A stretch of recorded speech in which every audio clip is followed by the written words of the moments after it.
우리 옆사랑아 인사하시겠습니다. 반갑습니다. 축복합니다. 사랑합니다. 네, 오늘 찬양대 가사 중에 두려움이 기도가 된다. 그 찬양 참 좋네요. 그죠? 우리가 두려운 것은 기도하라라는 것입니다. 그래서 기도할 수 있기를 바라고, 또 기도했으면 그 두려움을 내려놓고 우리 문제를 내려놓고 가야 됩니다. 다시 들고 가시면 안 됩니다. 하나님 앞에 영광 돌리고 또 하나님 앞에 기도하고 정말 기쁨으로 또 오늘 또 하루 보내고 또 한 주를 시작하는 저와 여러분 되시기를 바랍니다. 오늘은 야곱이 애굽에서 누렸던 노년의 은혜와 복을 함께 나눠보려고 합니다. 야곱이 누렸던 복을 우리도 누리기 위해서 축복해드리는 시간을 가지려고 합니다. 잘 오셨습니다. 야곱이 누렸던 이 모든 복을 다 받으시기를 바랍니다. 야곱이 하지만 젊어서는 참 힘든 시간, 험한 인생을 살았습니다. 바로에게 인사를 하러 갔을 때 바로가 야곱의 나이를 물었는데요. 창세기 47장 4절에서 9절 말씀입니다. 바로가 야곱에게 묻되 내 나이가 얼마냐? 야곱이 바로에게 아뢰되 내 나그네 길의 세월이 130년이니이다. 내 나이가 얼마 못되니 우리 조상의 나그네 길에 연조에 미치지 못하나 험악한 세월을 보내었나이다 하고, 바로가 물으면 나이가 얼마냐 이렇게 물었습니다. 그러면 그냥 제 나이는 130세입니다 이렇게만 하면 되잖아요. 근데 내 나그네 길의 세월이 130년입니다. 또 나는 선조들에 비하면 얼마 되진 않지만 험악한 세월을 살았습니다. 보냈습니다. 이렇게 아주 장황하게 대답을 한 것이죠. 사실 그랬습니다. 조상들에 비해서 좀 험한 인생을 살았는데요. 아브람과 이삭과 야곱이 몇 살까지 살았을까요? 누가 제일 오래 살았을까요? 족장들의 그 수명을 보면 아브람이 175세, 이삭이 180세, 야곱이 147세. 이 족장들의 수명을 보면 고생한 수하고 좀 맞아떨어지지 않나요? 이삭이 제일 편하게 살았잖아요, 그죠? 부유한 족장의 아들로 가나안 땅에서 태어나서 가나안 땅을 떠나지 않고 그냥 온전히 그 땅에서만 살다가 뭐 그랄로 잠깐 가긴 했지만 참 편안한 삶을 살았습니다. 그래서 180세까지 제일 오래 살았고요.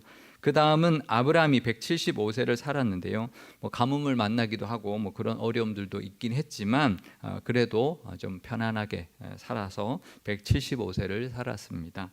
근데 야곱은 그에 비하면 아브라함보다 28년, 이삭보다 33년을 더 적게 살았습니다. 그만큼 고생하며 살았기 때문이라는 것을 알 수가 있는데요.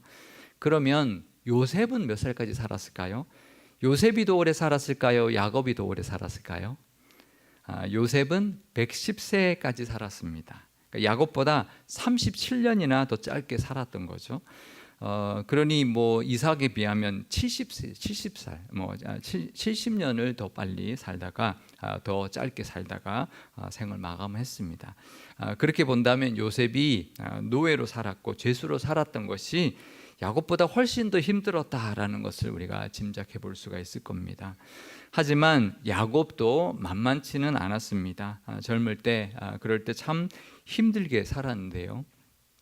형 에서에 비해서 능력도 떨어지고 아버지에게도 인정받지 못해서 열등감을 가지고 살았고, 형에게 가려 했던 그 장자의 축복을 가로채고는 외삼촌 집으로 도망가는 신세가 되었죠. 또 외삼촌 집 라반의 집에서 타향살이를 20년 동안이나 하면서 속고 또 속으며 살았습니다. 가나안 땅에 돌아오면서는 외삼촌 라반과 형 에서와의 갈등 때문에 죽을 고비도 넘겼고요. 게다가 세겜에서 외동딸 디나가 욕을 당하고 아들들이 세겜 사람들을 다 죽여버려서 주변에 있는 다른 성읍 사람들, 종족들에게 몰살당할 위기까지 처하게 되었습니다. 또 모든 것이 다 해결되었다 싶을 때 고향 헤브론에서는 사랑하는 아들 요셉을 잃고 말았습니다. 우여곡절이 참 많은 인생을 살았죠. 사실 이런 일 중에 하나만 겪어도 참 힘든 인생인데 이런 일을 다 겪고 살았던 거죠. 남의 밑에서 20년을 착취당하며 살았고 죽을 고비를 몇 번이나 넘겼고 딸이 욕을 당하고 아들을 먼저 보내는 그런 인생이었습니다. 정말 야곱의 말대로 험악한 인생을 살았는데요. 돈이 있을 때나 없을 때나 타국에서나 고향에서나 참 힘든 일을 계속 겪었던 것이죠. 또 말년에는 어땠습니까? 가뭄을 7년이나 지속되는 가뭄을 겪게 되었습니다. 그래서 굶어 죽었거나 아니면 몸이 허약해져서 죽었다면 얼마나 불쌍한 인생이었을까요? 그런데 이 야곱의 인생에 반전이 일어났습니다. 그리고 그동안과는 완전 다른, 비교도 할 수 없는 다른 삶을 살게 되었던 것이죠. 야곱이 노년에 받고 누렸던 복이 무엇이었을까요? 오늘 그 복을 함께 살펴보려고 합니다. 그리고 그 복을 우리도 사모하는 시간이 되시기를 바랍니다. 애굽으로 양식을 구하러 갔다가 돌아온 아들들이 22년 동안 죽은 줄만 알았던 아들 요셉이 살아있다라는 말을 전했습니다. 믿기지 않았겠죠. 창세기 45장 26절에서 27절 말씀입니다. 알리어 이르되 요셉이 지금까지 살아있어 애굽 땅 총리가 되었더이다. 야곱이 그들의 말을 믿지 못하여 어리둥절하더니 그들이 또 요셉이 자기들에게 부탁한 모든 말로 그에게 말하매 그들의 아버지 야곱은 요셉이 자기를 태우려고 보낸 수레를 보고서야 기운이 소생한지라. 그러니까 요셉이 지금까지 살아있어서 애굽의 총리가 되었다고 하니까 그 말을 믿을 수가 없어서 어리둥절했는데요. 그렇죠. 쉽게 믿을 수 있는 일이 아닙니다. 그런데 요셉이 살았다는 것도 믿기 어려운데 애굽의 총리가 되었다는 말은 더더욱 믿기지가 않았을 겁니다. 그런데 요셉이 보낸 수레를 보고서 기운이 생겼다 이렇게 말을 하는데요. 왜 그럴까요? 그 수레는 보통 수레가 아니기 때문입니다. 우리가 수레라고 번역하면 뭐 피난길에 타고 갈 수 있는 뭐 그런 정도의 수레 뭐일 수도 있겠다 뭐 이렇게 짐작할 수 있는데 그렇지 않습니다. 특히 수레는 그 당시에는 수레가 애굽에만 있었습니다. 다른 데는 수레라는 게 없었습니다. 근데 바로가 보낸 수레입니다. 그러면 얼마나 웅장하고 또 얼마나 멋있고 화려했을까요? 요즘 말로 하면 이런 거죠. 최고급 리무진을 보내온 거죠. 아무나 탈 수 있는 게 아닌 게 지금 야곱 앞에 턱하니 와 있었던 것입니다. 야곱이 얼마나 기뻤을까요? 수레 때문에 좋았을까요? 아들이 이런 걸 보냈구나라는 것 때문에 좋았을까요? 어떤 것 때문에 좋았을까요? 수레 보고 와 수레다로 좋았을까요? 우리 아들이 이런 걸 보냈어? 이제 이렇게 살아있기도 살아있지만 이런 것까지 보내는 사람이 되었어. 아마 그게 더 좋았을 겁니다. 죽은 줄 알았던 아들이 살아있다는 것도 좋지만 그 아들이 잘 돼서 아버지에게 이런 수레까지 보낼 사람이 되었으니 얼마나 기쁘고 좋았을까요? 뭐 예전에 우리 드라마 뭐 비유를 좀 들었는데 그 기억 상실증에 걸린 아들이 어느 그 큰 기업의 부회장이 돼서 정말 리무진을 보내왔다. 그러면 그 아버지가 얼마나 기쁠까요? 아들도 얻었지만 또 아들이 잘 돼 있으니 얼마나 좋을까요?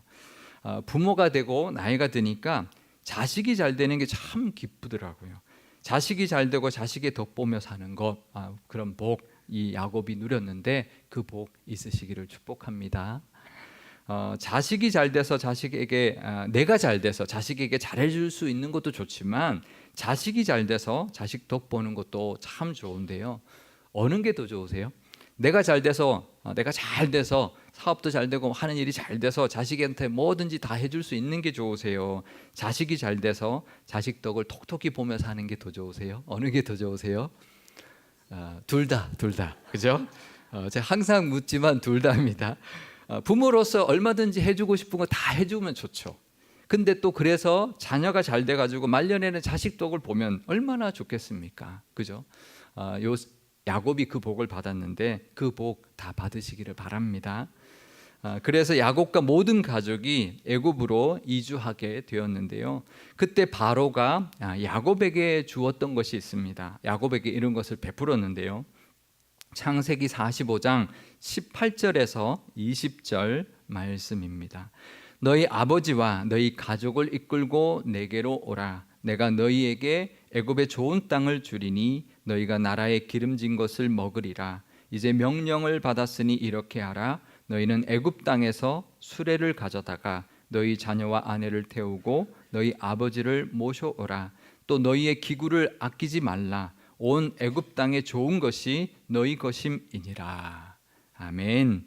그러니까 바로가 야곱에게 준 게 있는데요. 네 가지가 있습니다. 첫 번째는 애굽에 좋은 땅을 주었습니다. 고센 땅을 주었는데요.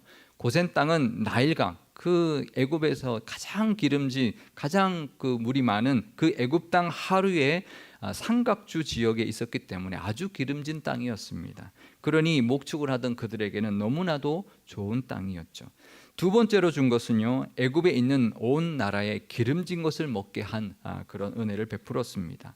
사실 그때가 흉년이었죠. 몇 년째 흉년이었는데 사실 끼니만 때우고 살아도 감지덕진데 애굽에 있는 온갖 기름진 음식을 다 먹으며 살게 해 주었습니다. 세 번째는요, 수레를 태워서 모셔오게 했는데요. 이건 마치 국빈 같은 대우로 그렇게 맞아 드린 것이죠. 네 번째는 바로가 너희의 기구를 아끼지 말라 했습니다. 그러면서 애굽 땅에 있는 좋은 것이 다 너희 것이다 이렇게 말을 했습니다. 이 말은 그동안 쓰던 가재도구나 이런 것들 다 아까워하지 말고 다 버리고 와라.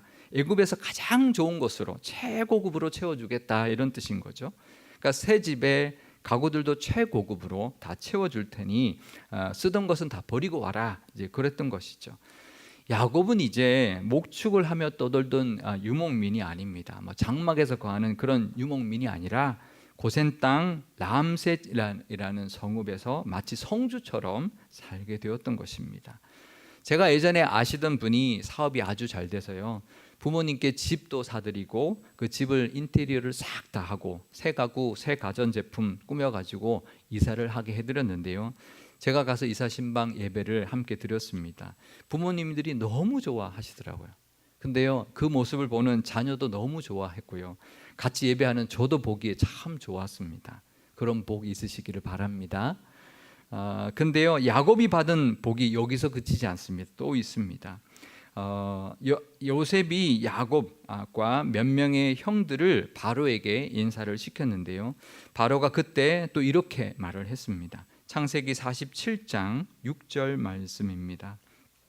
애굽 땅이 내 앞에 있으니 땅의 좋은 곳에 내 아버지와 내 형들이 거주하게 하되 그들이 고센 땅에 거주하고 그들 중에 능력 있는 자가 있거든 그들로 내 가축을 관리하게 하라. 그러니까 야곱의 아들들이 원래 목축하는 사람들이잖아요. 평생을 목축을 했고 대대로 목축을 하던 사람이니 바로가 자기 가축을, 자기 개인 소유의 가축을 관리하는 그런 일자리까지 요셉의 형들에게 주었다라는 거죠. 왕의 가축은 아무나에게 맡기지 않죠. 우리가 역대상 27장에 보면은요, 다윗 왕의 재산을 관리하는 사람들이 나오는데요. 역대상 27장 29절에서 31절 말씀입니다. 사론 사람 시드레는 사론에서 먹이는 소떼를 맡았고 아들네 아들 사밧은 골짜기에 있는 소떼를 맡았고 이스마엘 사람 오빌은 낙타를 맡았고 메로노 사람 예디아는 나귀를 맡았고 하갈 사람 야시스는 양떼를 맡았으니 다윗 왕의 재산을 맡은 자들이 이러하였더라. 그러니까 소나 낙타나 나귀나 양떼를 각각 다른 사람들에게 다 맡겼습니다. 그러니까 믿을 만한 전문가들에게 맡긴 거죠. 그런데 바로의 모든 가축을 야곱의 아들들에게 다 맡겼다라는 것입니다. 아주 특별한 것이었죠. 게다가 가뭄이 길어지면서 애굽에 있는 그런 가축들이 다 바로에게로 몰려왔습니다. 애굽 사람들이 처음에는 곡식을 돈을 주고 샀는데 돈이 다 떨어지니까 요셉이 이렇게 말합니다. 그러면 가축을 주고 양식을 사가라 했습니다. 창세기 47장 17절 말씀입니다. 그들이 그들의 가축을 요셉에게 끌어오는지라 요셉이 그 말과 양떼와 소떼와 나귀를 받고 그들에게 먹을 것을 주되 곧 그 모든 가축과 바꾸어 그해 동안에 먹을 것을 그들에게 주니라. 그러니까 애굽 땅에 있는 모든 가축, 애굽이 얼마나 넓은가요? 그 애굽 땅에 있는 모든 가축들, 말, 양, 소, 나귀가 다 바로의 소유가 되었습니다. 그 수가 얼마나 많았을까요? 근데 그걸 다 야곱의 아들들이 다 관리하게 되었던 거죠. 그러니 이 야곱의 아들들의 입지가 애굽에서 점점 높아져 갔을 겁니다. 더 이제 부유해졌을 거고 그 위치도 굉장히 높아져 갔을 겁니다. 그걸 보는 아버지 야곱은 어땠을까요? 얼마나 뿌듯했을까요? 아들 하나만 잘 돼도 좋은데 다른 자녀들도 다 잘 되고 있었으니 아버지로서는 참 기쁜 일이었을 겁니다. 그죠? 자녀들이 하나만 잘 되면 안 되죠. 부모 마음은 다 잘 돼야 되는 것이죠. 자녀들 다 잘 되는 복 있으시기를 축복합니다. 야곱이 노년에 받은 복이 더 있습니다. 그건 임종, 마지막 임종의 복인데요. 잘 사는 것도 중요하지만 잘 죽는 게 더 중요하죠. 마지막 순간에 모든 자녀들에게 축복하고 유언도 남기고 자녀들이 보는 앞에서 편안하게 숨을 거두었습니다. 창세기 49장 33절 말씀입니다. 야곱이 아들에게 명하기를 마치고 그 발을 침상에 모으고 숨을 거두니 그의 백성에게로 돌아갔더라. 그러니까 마지막 유언까지 다 마치고 발을 침상에 다 모으고는 그대로 숨을 거뒀다라는 거예요. 자손들이 다 보는 앞에서. 이 얼마나 복된 모습인가요?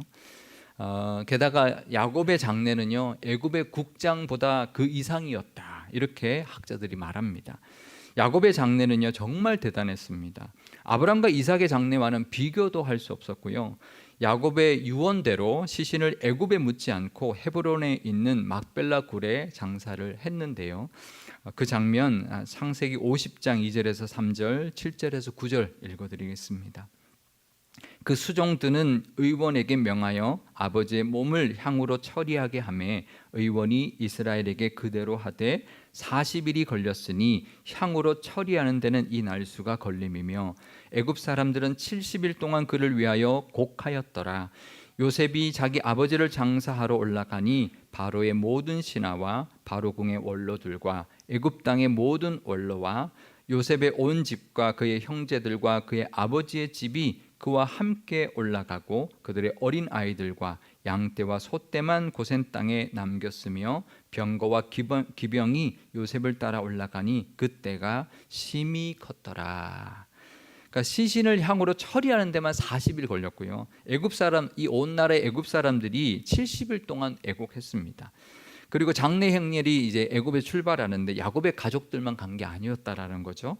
바로의 모든 신하, 애굽에 있는 모든 원로들과 야곱의 모든 가족들이 다 함께, 어린아이들만 빼고 다 함께 올라갔고요. 그 행렬이 너무 커서 그 행렬을 호위하기 위해서 병거와 기병까지 동원이 되었다는 것입니다. 아마 가나안 사람들이 깜짝 놀랐을 겁니다. 애굽에서 지금 웬일인가, 이렇게 많은 사람들이 지금 뭐하러 오나, 그럴 정도로 그렇게 이제 화려하고 또 국장 이상의 그런 장례를 치렀던 것이죠. 저도 부모님의 장례를 다 치루었는데요. 그러고 보니까 장례를 정성껏 잘 치루어 드리는 것이 자식된 도리로서 참 감사한 일이었는데요. 요셉도 그때 애굽의 총리였기 때문에 아주 성대하게 국장 이상으로 장례를 잘 치루어 드렸던 것입니다. 야곱이 아마 죽어서도 참 기뻤을 겁니다. 하늘에서 그 장례식을 내려다보면서 얼마나 뿌듯했을까요? 인생의 마지막 순간의 이 복도 누리시기를 바랍니다. 우리는 다 천국 가지만 마지막에 자녀들에게 마음껏 축복하고 편안하게 눈을 감고 하나님께로 가는 그런 복 있으시기를 축복합니다. 이런 복 다 좋으시죠? 다 받으시기를 축복합니다. 아멘. 적으신데요. 아멘 해야 되는 거 아닌가요? 아멘. 그죠? 이런 복을 다 받으시기를 축복합니다. 하지만 이 복보다 야곱이 누렸던 더 큰 복이 있습니다. 그건 오늘 본문의 말씀에 나오는데요. 창세기 46장 1절에서 4절 말씀입니다. 이스라엘이 모든 소유를 이끌고 떠나 브엘세바에 이르러 그의 아버지 이삭의 하나님께 희생 제사를 드리니 그 밤에 하나님이 이상 중에 이스라엘에게 나타나 이르시되 야곱아 야곱아 하시는지라. 야곱이 이르되 내가 여기 있나이다 하매 하나님이 이르시되 나는 하나님이라. 내 아버지의 하나님이니 애굽으로 내려가기를 두려워하지 말라. 내가 거기서 너로 큰 민족을 이루게 하리라. 내가 너와 함께 애굽으로 내려가겠고 반드시 너를 인도하여 다시 올라올 것이며 요셉이 그의 손으로 내 눈을 감기리라 하셨더라. 아멘. 이 얼마나 기쁘고 복된 일입니까? 야곱이 요셉이 살아있다는 소식과 애굽의 총리가 되었다는 소식에 너무 기뻐서 한 걸음에 달려가고 있었습니다. 하지만 헤브론에서 출발해서 가다가 그 애굽으로 가는 도중에 두려운 마음이 들었던 거죠. 그래서 이제 잠깐 멈추고 이제 제사를 드렸는데요. 그러니까 약속의 땅을 등져도 되나? 이 아브라함도 갔다가 혼이 났고 애굽으로 갔다가 혼이 났고 이삭은 가려 했지만 하나님 가지 못하게 했으니 이게 하나님이 기뻐하실까? 이제 그런 걱정 때문에 브엘세바에서 행렬을 멈추고 제사를 드렸던 것이죠. 그때 하나님이 야곱에게 이렇게 말씀해 주셨다라는 것입니다. 애굽으로 내려가는 것 두려워하지 말아라. 내가 거기서 너로 큰 민족을 이루게 할 것이다. 그리고 하나님이 야곱과 함께 애굽으로 내려갈 것이다. 그리고 반드시 너를 인도하여 다시 돌아오게 할 것이다. 그렇게 말씀해 주셨던 것입니다. 야곱이 얼마나 기뻤을까요? 그리고 이 말씀은 야곱에게는 아주 특별한 말씀이었습니다. 왜냐하면 밧단 아람으로 도망갈 때 베델에서 하나님이 처음으로 야곱에게 나타나셔서 주셨던 말씀이었기 때문입니다. 내가 너와 함께 있어 내가 어디로 가든지 너를 지키며 너를 이끌어 이 땅으로 돌아오게 할지라. 이게 베델에서 주셨던 약속인데요. 똑같잖아요. 그죠? 내가 너와 함께 할 것이다. 내가 너와 함께 애굽으로 내려갈 것이고 네가 어디로 가든지 지킬 것이고 그리고 너를 이끌어서 이 땅으로 다시 돌아오게 할 것이다. 그때 주셨던 말씀을 또 한 번 더 주고 계시는 것입니다. 그 약속 똑같은 말씀을 하나님이 또다시 주셨습니다. 하나님은 야곱과 그러니 평생을 함께 해주셨다라는 것이죠. 어디를 가든지 지켜주셨다는 것입니다. 항상 이끌어 주셨고요. 약속의 땅으로 돌아오게 하셨습니다. 그 말씀, 그 약속의 복을 야곱은 말년에도 확실하게 누렸습니다. 어쩌면 그 전보다 더 믿음의 은혜를 누렸던 것입니다. 그래서 마지막 애굽에서의 그 17년은 더 이상 두려워하지 않았을 거예요. 내가 여기 있어도 되나? 꼭 가나안 땅으로 가야 되는데 그런 불안감이 없었을 겁니다. 편안하고 풍성하게 살다가 자녀들이 다 보는 앞에서 하나님이 함께 주시는 그 은혜 안에서 눈을 편안하게 감았던 것입니다. 이 복이 사실 야곱이 누렸던 가장 큰 노년에 누렸던 가장 큰 복이었습니다. 그렇죠. 왜냐하면 아무리 풍성하고 편안해도 아무리 자식이 잘 돼도 하나님께 인정받지 못하고 하나님이 함께하지 않는다면 그것은 복이 아닐 것입니다. 우리 성도님들도 노년에 이 하나님이 함께하시는 복, 어디를 가든지 지켜주시는 복, 인도하시고 이끌어주시는 그 복의 은혜를 다 누리시기를 축복드립니다. 물론 자녀들도 잘 되고 자녀들의 덕 보는 복도 다 누리시기를 바랍니다. 하지만 그뿐만 아니라 더 나아가서 마지막 순간까지 늘 하나님께 인정받고 하나님의 말씀 붙들고 하나님이 함께 하시는 복과 은혜를 더 사모하며 살아가시는 저와 여러분 되시기를 주님의 이름으로 축원드립니다. 기도하시겠습니다. 우리와도 늘 함께 하시며 인도하시는 하나님 아버지, 야곱이 참 험한 인생을 살았습니다. 하지만 노년에는 참 복되고 편안하게 살다가 하나님께로 갔습니다. 우리도 참 여러 가지 우여곡절을 겪으며 살아가고 있습니다. 하지만 분명히 하나님이 부어주실 은혜와 복이 있음을 믿고 사모하게 하옵소서. 먼저 야곱처럼 말씀에 은혜 주시고 약속 주셔서 하나님의 함께하심과 어디를 가든지 지켜주시고 인도하시는 은혜가 있음을 기억하고 누리게 하옵소서. 그 복을 가장 큰 복 삼으며 사는 믿음이 있게 하여 주옵소서. 하지만 또 우리가 바라옵기는 우리의 자녀들도 잘 되는 복을 주셔서 자녀들로 인하여 기뻐하고 즐거워할 수 있는 복도 허락하여 주옵소서. 또 마지막 숨을 거두는 그 순간까지 늘 건강 주시고 평안 주시고 자녀들에게도 마음껏 축복하고 자녀들이 보는 가운데서 하나님의 부르심을 받고 다 천국 가는 은혜를 부어 주옵소서. 우리 교회가 70주년을 맞이하였습니다. 이제는 야곱처럼 노년의 평강과 풍성함을 누렸던 야곱처럼 늘 그 은혜가 풍성한 교회 되게 하시고 교회 모든 자녀들이 잘 되어서 하나님께 귀하게 쓰임받고 세상에 선한 영향력을 끼치며 사는 기쁨도 교회에 가득하게 하여 주옵소서.